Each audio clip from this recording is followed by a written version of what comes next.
Hello again and welcome. Thank you for joining us. And our guest this time is Mr. Brian Cody. And welcome to you, sir. Thank you again. I know I am talking to a Kilkenny man born and reared. Tell me about your childhood. Come from a family of 9 children, 4 boys, 5 girls. My father worked in insurance, and my mother, as most women did at that time, looked after the house. She was a housewife. Very, very happy childhood. My parents were very, very straightforward, decent, good people who wanted the very, very best for their children at all times. And they ensured that all of us got a very, very good education. Your parents obviously were involved heavily with the GAA and the James Stephens Club and so on. So there was really no option for you, was there, but to become involved in hurling?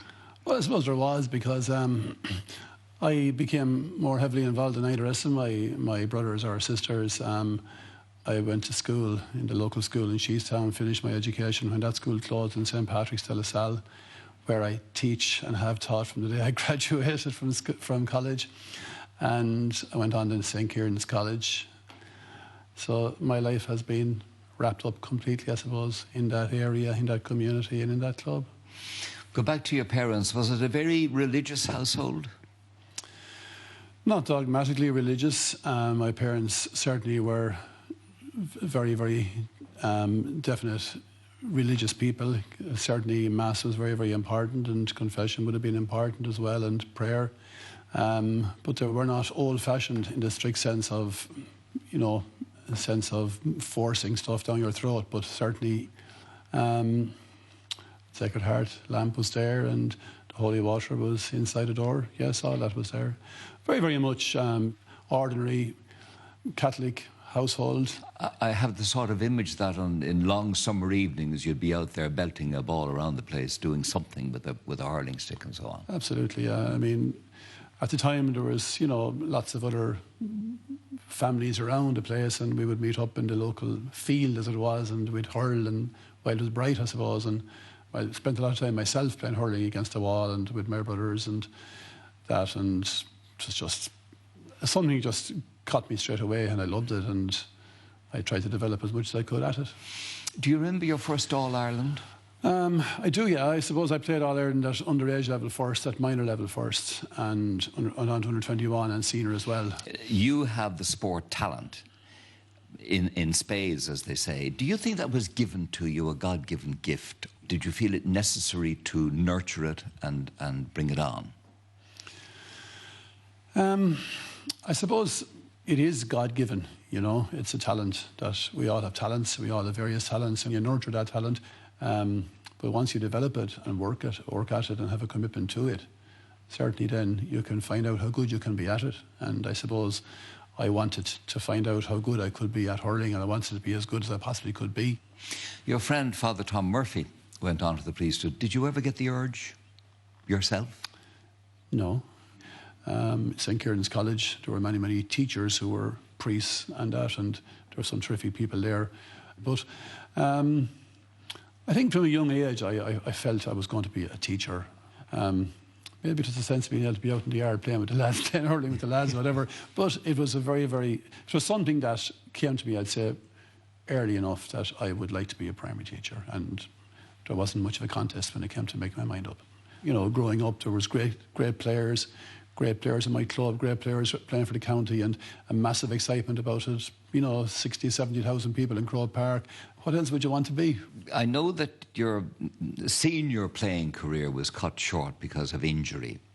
And I wonder, when your identity of yourself is so bound up with something like that, when you finally realise, I can't do that anymore, were you sad, depressed, angry, resentful? Definitely sad. Depressed, no. Angry, not particularly, no, but very sad. Hard to live with for a while? I'm not particularly a hard person to live with, to be honest, you know. I suppose really the difference there is that while I was playing, long before I finished playing, I was involved with looking after teams, looking after young teams, coaching players. And so there was a natural extension to my hurling involvement straight away. You remarked that you're not too difficult to live with. I'd like to check that with Elsie sometime and get her opinion on it. But did you actually meet through sport? I know she was a camogie player of considerable merit. Was it through sport you met? In a sense, it was through sport. Our club had won an All-Ireland club final, and we were celebrating on the night, and she happened to be in the same premises, and she headhunted me straight away. Was it love at first sight? Certainly from her point of view, I'd say, yeah. It was, of course, love at first sight. No, we hit it off straight away, and that's it. That was it, and that was the start of our relationship, and we got married after a couple of years later. Instantly through sport, I suppose, you found you were compatible in that respect and in respect of various other things as well. Yeah, there was a common bond there, but I wouldn't be enough to sustain a relationship or a marriage for sure. So there were other elements to it, obviously, as well. Mm-hmm.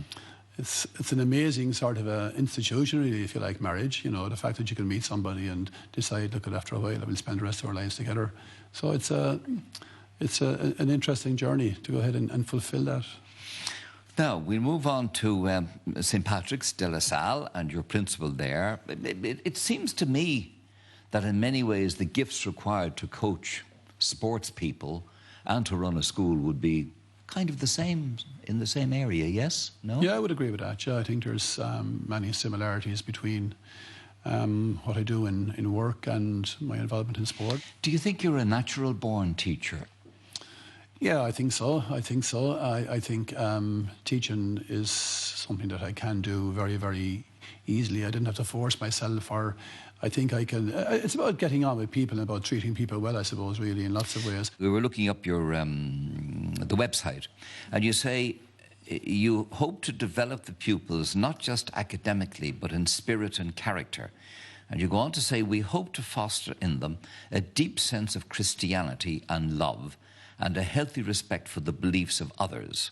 Values, we hope, that will lead them to a happy and fulfilling life. That's fairly well putting your colours to the mast.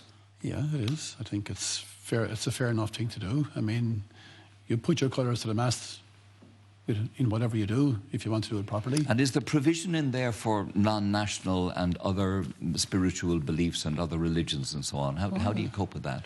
Absolutely. You know, it's about the individual development of every child. Our school is a Catholic ethos, you know, and we fulfil that, absolutely, and I think it's only right that we should, and we're proud to do that.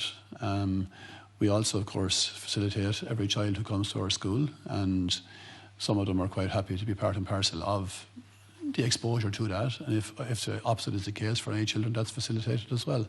And we have obviously a certain number of children who come from various backgrounds and ethnic situations, and we learn so much from them and our pupils learn from them and vice versa. You talked confirmation class for a while, did you not? That would be the standard Orthodox Catholic theology. Is it getting more difficult to encourage children to stick with their religious beliefs now at a time when, for example, they see confirmation as a sort of a passing out ceremony of some kind? How do you cope with that? Yeah, I will agree with you there for sure. You know, I taught sixth class for quite a number of years, and unfortunately, you know, a certain amount of our children all over the country, mass going would not be part and parcel of some of their lives. You know, they have this great party, they have this great passing out parade, as you say yourself, and I always think it's a pity that the parents do not give the children the opportunity to be exposed to Sunday Mass as part of their build-up to the confirmation and to the First Communion as well, and that, you know, they carry on with it after the sacrament as well. But, you know, it's their right to do it as they will, I suppose. The Church has had a fair few knocks in recent years. You're well aware of that, God knows, the scandals and a lot of the damage self-inflicted, needless to say. How did you cope with all of that? Yourself, I'm talking about. It's very, very sad, obviously, you know, to see what has happened and what the abuse that has happened is criminal, without a shadow of a doubt. And, you know, it has impinged and affected so many people and so many families and so many young people, and it's horrific to see what has gone on. And at the same time, how can I sort of make sense of belonging to, if you like, a church like that, or how can anybody? Well, I mean, I suppose I don't see the church as being the priests. I don't see the church as belong to any individual, and it's not a preserve of anybody. It's all of us. It's everybody. It's what we believe in ourselves. It hasn't lessened my own sense of belonging to the church, but I can very, very easily understand how it would certainly affect young people now growing up, say, at secondary school level and so on, how they could question how this could be right at all. It strikes me that you're a fairly straight down the middle Orthodox Catholic. Would that be right? Yeah, ordinary, straightforward. I would think so, yeah. You know, a Catholic, very, very definite Catholic family with strong Catholic values. And I was never tempted in any way to deviate from that, you know, and part and parcel of my duty in school was to pass on that Catholic faith and tradition to our pupils and to prepare pupils for the sacraments and such like.